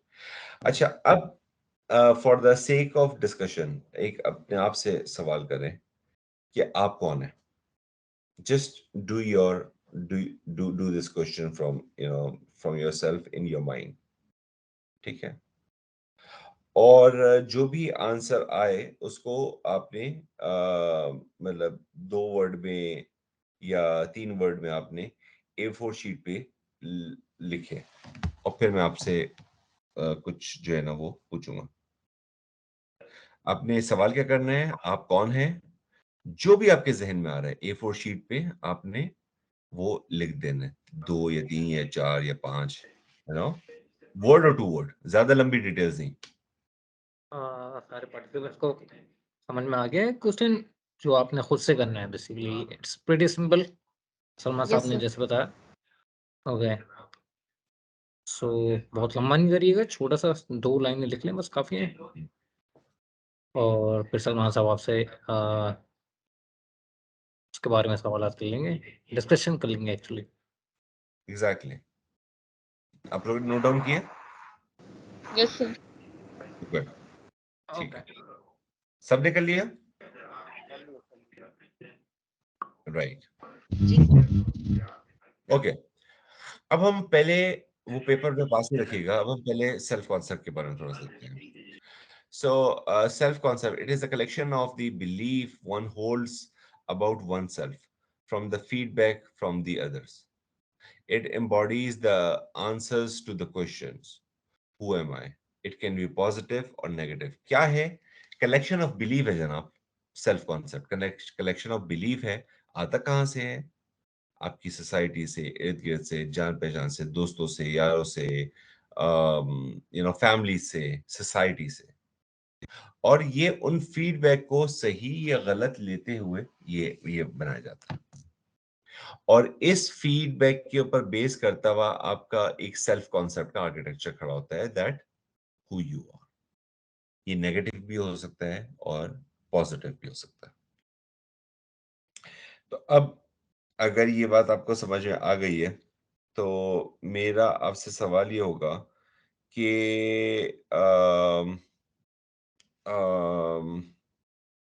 आप लोगों ने जो पेपर पे लिखा था, यानी कि हु यू आर, एग्जैक्टली वो यानी कि कोई मुझे 3 या 4 लोग बता दें कि उन्होंने क्या लिखा था और अब वो कैसे चेंज हो गया सेल्फ कॉन्सेप्ट आप लोगों का। यस, मेरे माइंड में जो सबसे पहले आया वो आया human, I am human being. ठीक है, ओके। और कोई और? Okay mister Nadeem please. मेरे माइंड में जो आया अपने बारे में मैंने लिखा, I believe in hard work and honesty. हाँ, hard work and honesty. Hard working and honesty. ठीक है, और कोई? मैंने लिखा तो नहीं, मेरे ध्यान में कॉमन मैन। देखिए, सेल्फ कॉन्सेप्ट आपको, अगर आप इसको थोड़ा सा डायसेक्ट करें ना, आपको ये बताते हैं कि बाज़ औक़ात वो आपको अंडररेट कर रहे होते हैं, यू नो। जैसे आपके एक as an example common man आया, ठीक है। Obviously you would not consider yourself a common man. आप एक सोसाइटी के इनएविटेबल कंपोनेंट हैं। आपके मेटा मॉडल्स दुनिया में 8 बिलियन लोगों से के मुकाबले में मुख्तलिफ हैं, क्योंकि ऐसे ही होता है। जिसका मतलब ये कि इस दुनिया को आपकी जरूरत है, जिसका मतलब ये कि आप यूनिक हैं अपनी जात में। आप कॉमन कैसे हो सकते हैं, राइट? लेकिन नहीं, इसका एक पॉजिटिव और नेगेटिव पर्सपेक्टिव है ना, कि अगर आप अपने आप को, जैसे आपने पिछले लेक्चर में समझाया था कि अगर आप सेल्फ एस्टीम को अगर हाई लेवल पर ले लेते हैं और दूसरों से अपने आप को जॉब की नेचर पर डिफरेंट समझ लेते हैं, तो शायद ये कहीं ना कहीं सोसाइटी में जो है ना केओस के ऐसे नताइज ही दे सकता है। तो इस तरह से मैंने ये कॉमन मैन मेरे ज़हन में आया। ऐसे ही जी ऐसे ही बहुत अच्छी बात है। जी सो जी थैंक अब ये कि यानी कि आपने जो लोगों की बात है उसको आपने बहुत ध्यान से सुनना तो जरूर है, लेकिन आपने कोशिश करनी है कि उसको प्रोसेस करके उसके साथ कुछ ना कुछ कर दिया जाए। यानी कि ये बिल्कुल ऐसे ही है कि आपके पास एक पीस आया मीट का, ठीक है। अब ये कि हर पूरा का पूरा पीस रखने वाला नहीं है, उसमें कुछ हिस्सा नहीं रखने वाला होगा, वो आपने काट के निकाल दिया। कुछ हिस्सा उसमें लेट्स से बोन से रिलेटेड होगा, वो आपने निकाल के अलग रख दिया। उसका यूजेज अलग करने के लिए तमाम किस्म के उसके लिए आपको क्या कहते हैं, पूरे जिंदगी के सुनने के लिए, प्रोसेस करने के लिए एक सांचा दिया। सेल्फ आइडेंटिटी, सेल्फ आइडेंटिटी क्या चीज है? It is your perception of specific selective trait that represent you, that can be physical, internal, role based, social in the nature. Some people firmly tie their self identity to their occupation. If they lose their position, job, occupation, they will struggle with their self identity that can have preserved effective on their mental health. क्या मतलब है उसका? Self identity जो है ये basically इसकी example आप ले लें कि एक शख्स है, मिसाल है वो जर्नलिस्ट, अच्छा जर्नलिस्ट है, बाहर काम किया उसने, लिखता है अच्छा। लेट्स से वो अपनी जॉब खो जाता है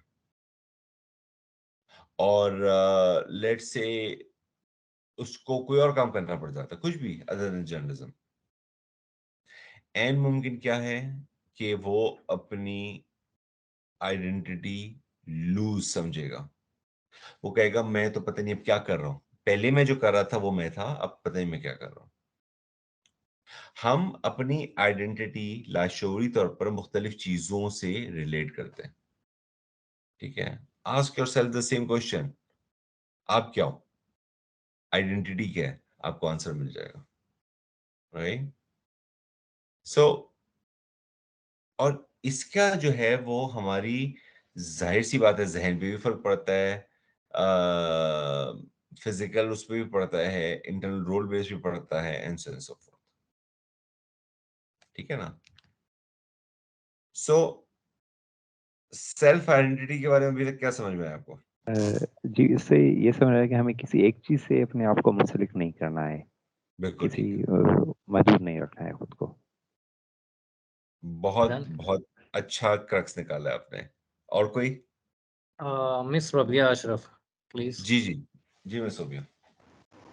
सर इसमें आपने एक बहुत अच्छी बात बताई कि हमें जो है वो अपनी आइडेंटिटी अपनी जॉब से नहीं वो करनी चाहिए, एग्जैक्टली, क्योंकि नेक्स्ट टाइम अगर हम हाँ अगर ये वो चीज़ लूज कर देते हैं और हाँ, मे भी हो सकता है इन फ्यूचर हमें उससे बेटर चीज़ मिले, तो ऐसे ही हमें है।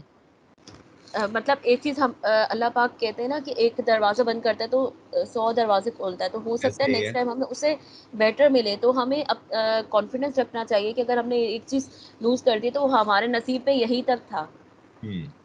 बिल्कुल हमें ठीक है। पॉजिटिवली स्टेप लेते हुए आगे बढ़ना चाहिए, और हो सकता है हम हमारे लिए अगर हम हमारी यहाँ पर सोर्स ऑफ इनकम इतनी है तो आगे और ज़्यादा हो, मतलब उससे और ज़्यादा इंक्रीज हो, हमारा स्टेटस इंक्रीज हो।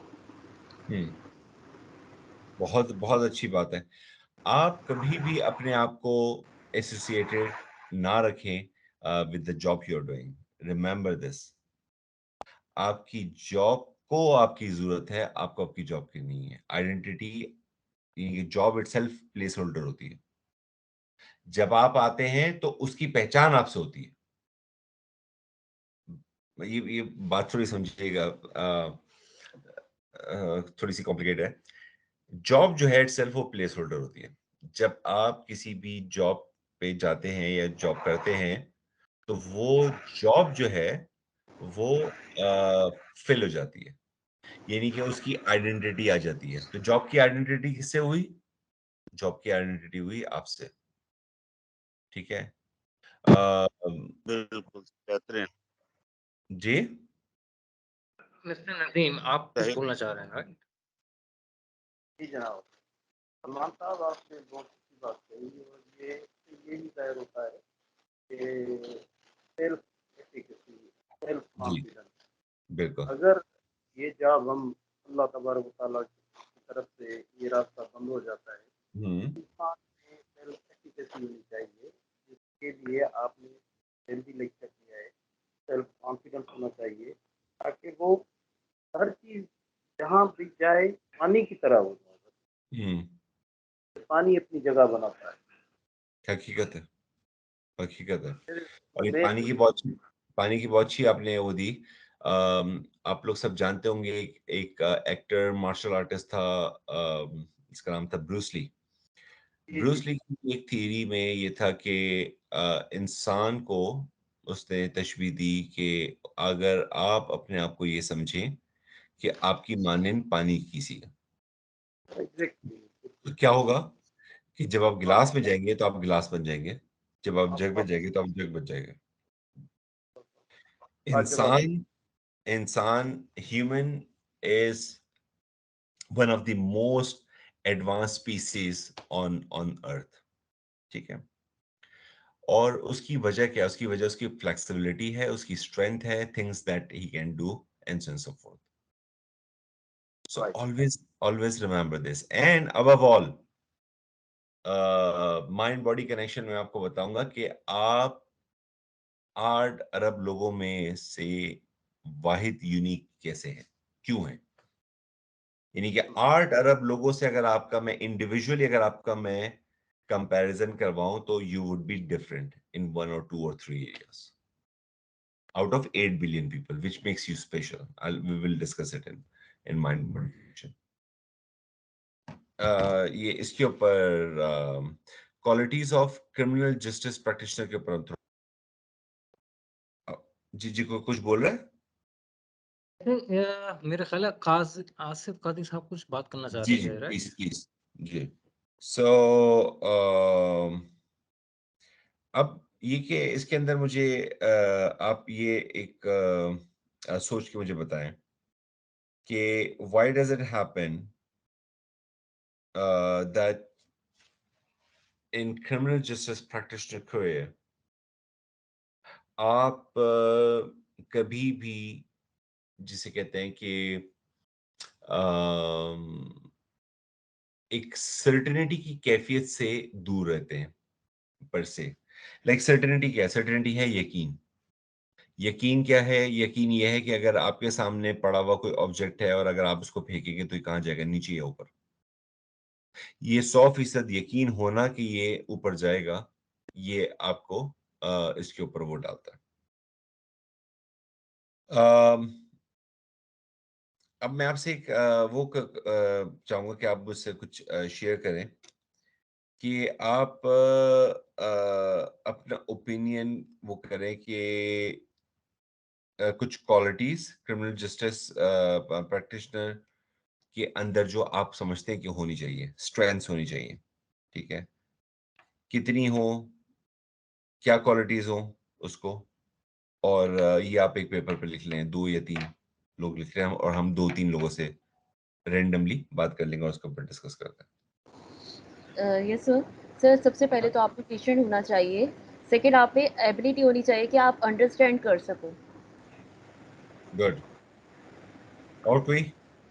सर मैं जो क्वेश्चन मैंने समझाए, आप पूछते हैं कि क्रिमिनल जस्टिस सिस्टम में इम्प्रूवमेंट कौन सी होनी चाहिए, whether I have rightly observe?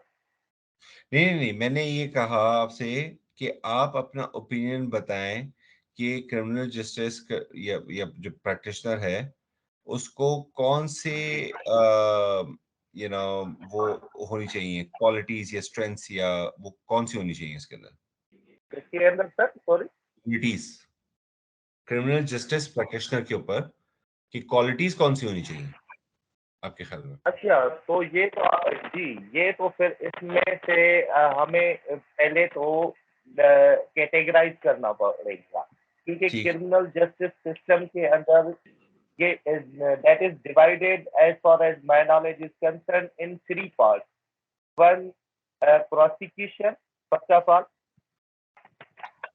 Second one, defense counsel.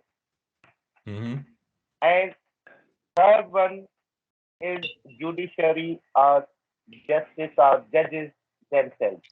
So these 3 types of the persons should have different kinds, and justice is the main pillar between all 3 sir. आप मुझे सुन रहे हैं? बिल्कुल सुन रहा हूँ, बिल्कुल सुन रहा हूँ। ठीक है सर। तो ये जो प्रोसिक्यूशन फर्स्ट ऑफ ऑल है, मेरे ख्याल से submission of charge sheet must be after collection of the cogent evidence. ठीक है। ठीक है sir, on the part of the prosecution. Sir मैं let me explain sir 3 sir please. मैं सिंगल सेंटेंस लूंगा ऑल 3 के लिए। ठीक है सर। प्रोसिक्यूशन जो होनी चाहिए वो after collection of cogent evidence होनी चाहिए as far as my submission is concerned. ठीक है। Second, defence counsel. Defense must be stood upon the fair practice, sir, irrespective of the for politics. Third one, sir. Third one, justice says our judges should not interfere between both the parties. Let them do their work as per nature of their job, as per their legal rights, sir. Right. ये है मेरी observation. जी sir. Perfect. Thank you so much. ये अब मैं आपको एक बात बताऊं। आप लोगों ने जो क्वालिटीज या जो पॉइंट्स डिस्कस किए वो अपनी जगह पे बिल्कुल ठीक है ना?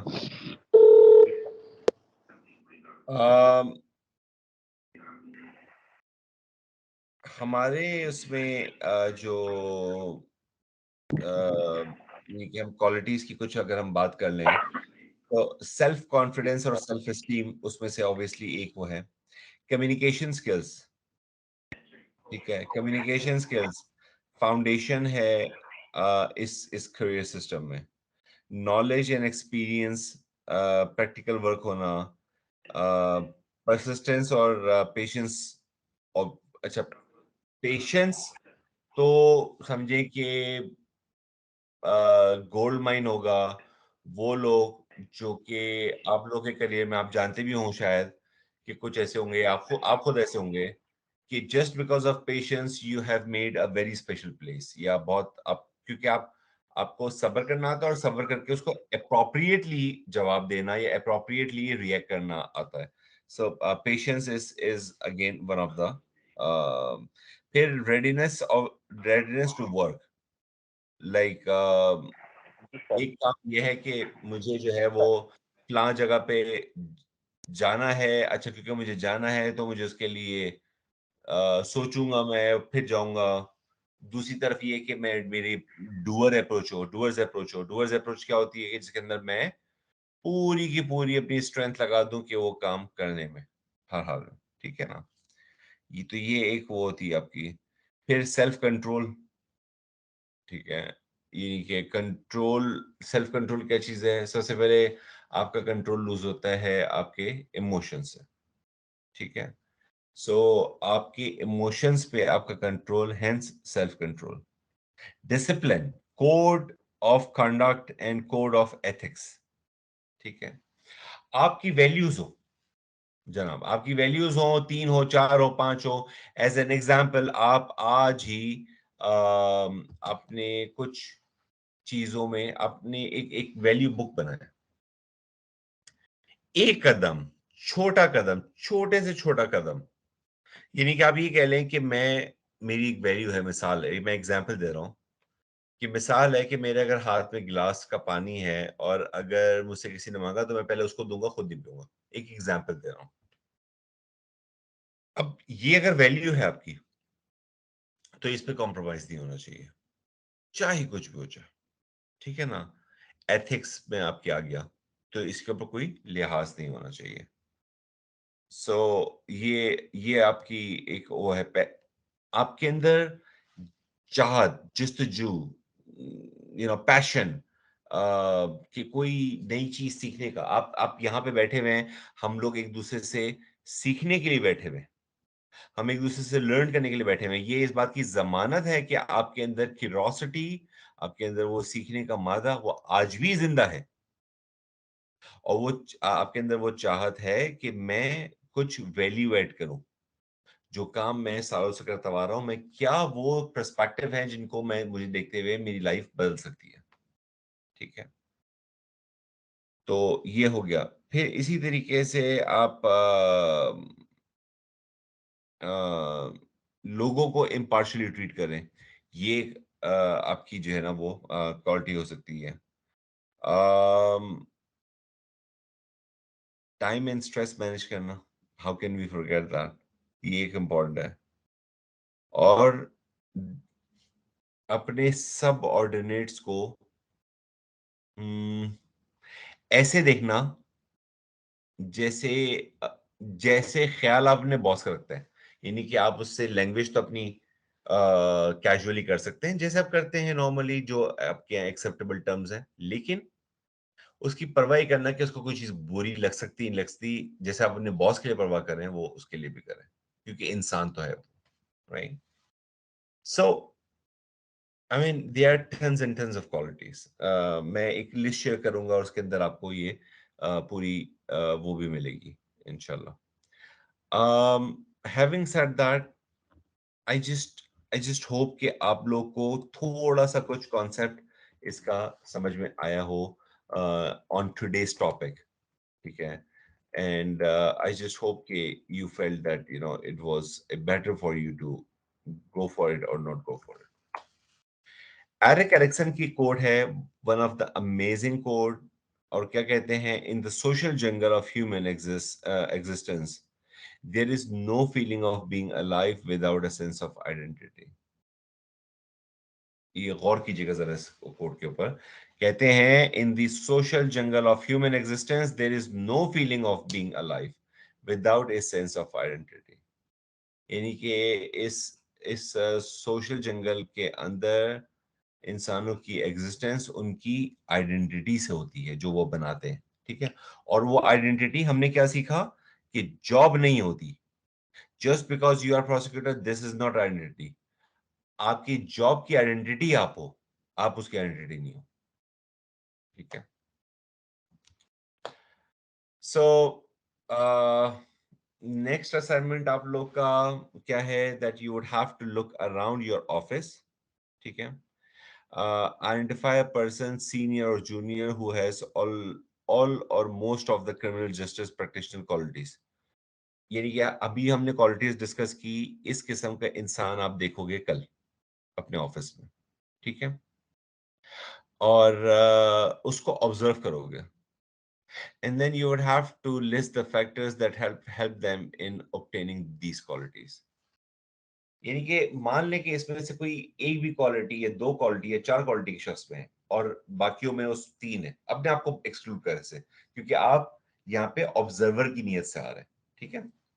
तो आपने नोट करना है, मिसाल है नदीम साहब हैं, नदीम साहब यू नो इतना ज्यादा कम्युनिकेशन की बेहतर क्यों है, आपने पहले लिखी कि नदीम साहब की कम्युनिकेशन बेहतर है, बेहतरीन हो गया। नदीम साहब अच्छा बोल लेते हैं, ये ठीक है, अच्छा भी सुन लेते हैं। अच्छा, नदीम साहब अच्छा लिख लेते हैं, सो ठीक है, ये अलग अलग प्रिस्क्राइब। लेकिन अब आप इंडिविजुअल देखेंगे कि कैसे कर रहे हैं, कौन सी चीज है, कौन सा फैक्टर है जिसने उनको उस स्पेसिफिक क्वालिटी को चूज करने में मदद दी है। याद रखें, आप ये नहीं चूजते हैं कि आप चूज करते हैं कि आपको कामयाब होना है या नहीं होना।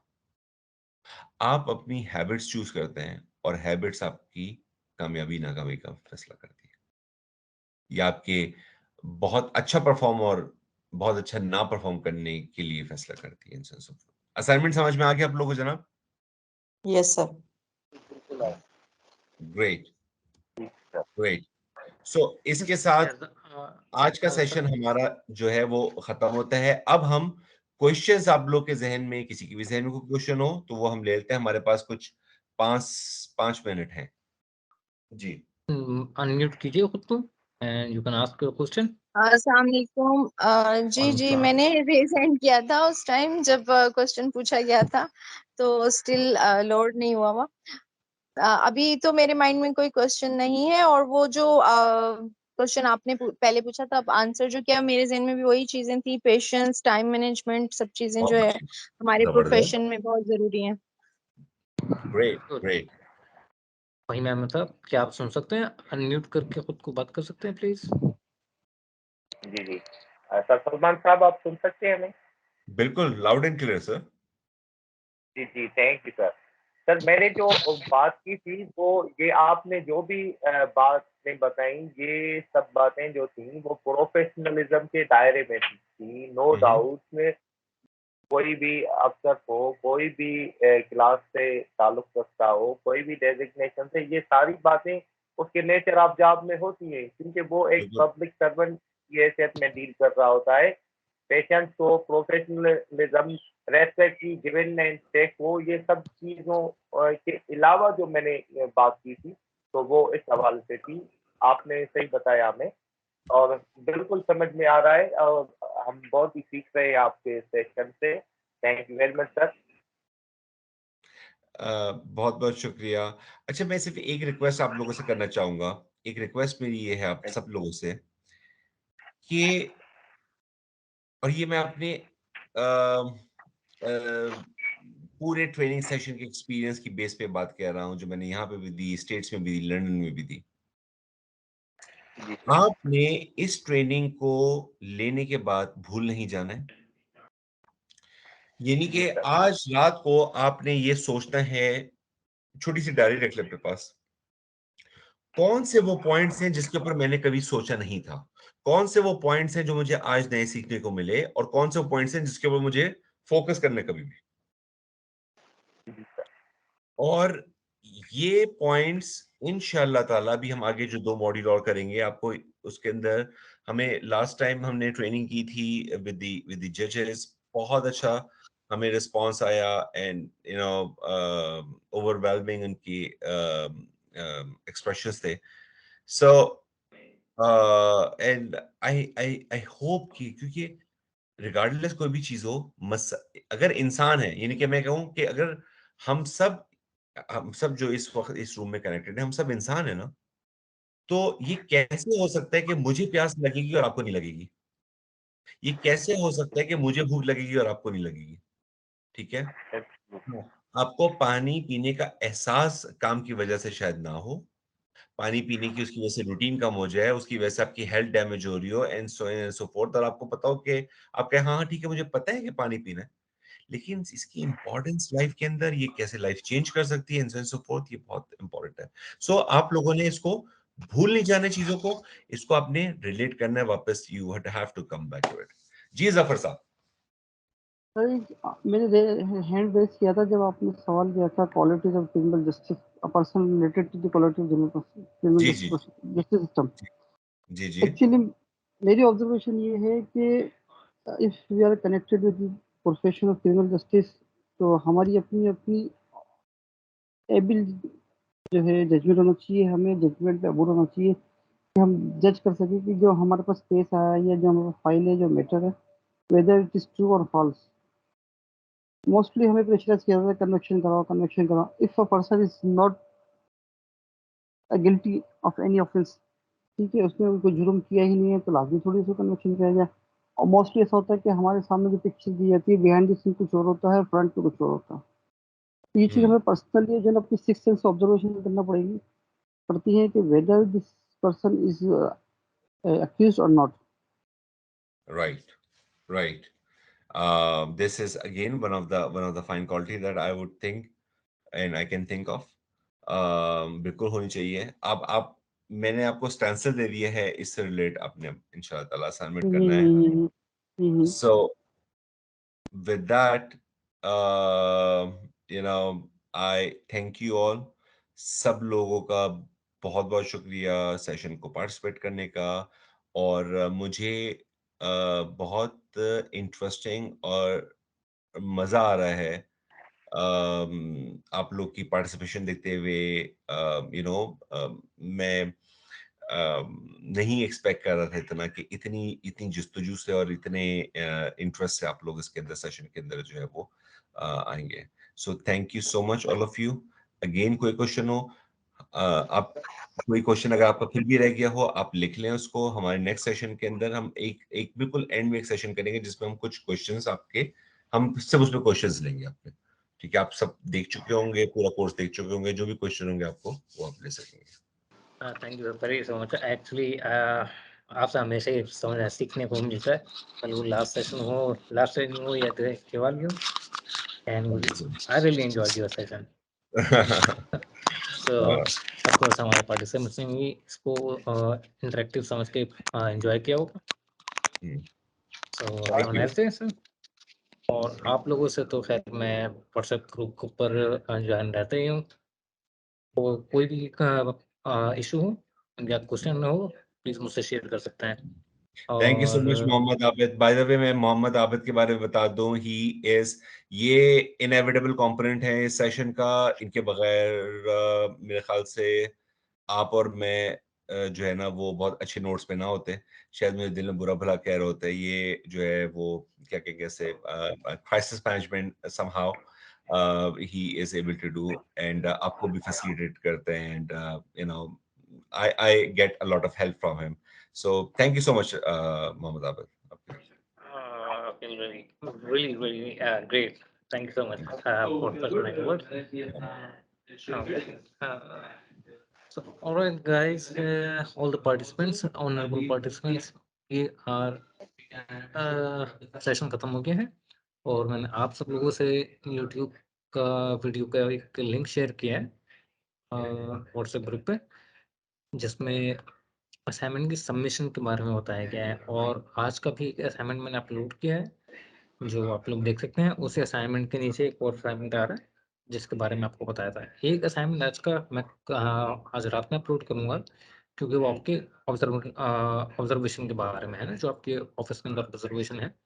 तो ऑब्वियसली आप वो कल ऑफिस से वापस आके ही सब शुरू करेंगे। सो इंशाल्लाह ताला कल मिलते हैं दोबारा same time. Have a nice day. अल्लाह हाफिज़।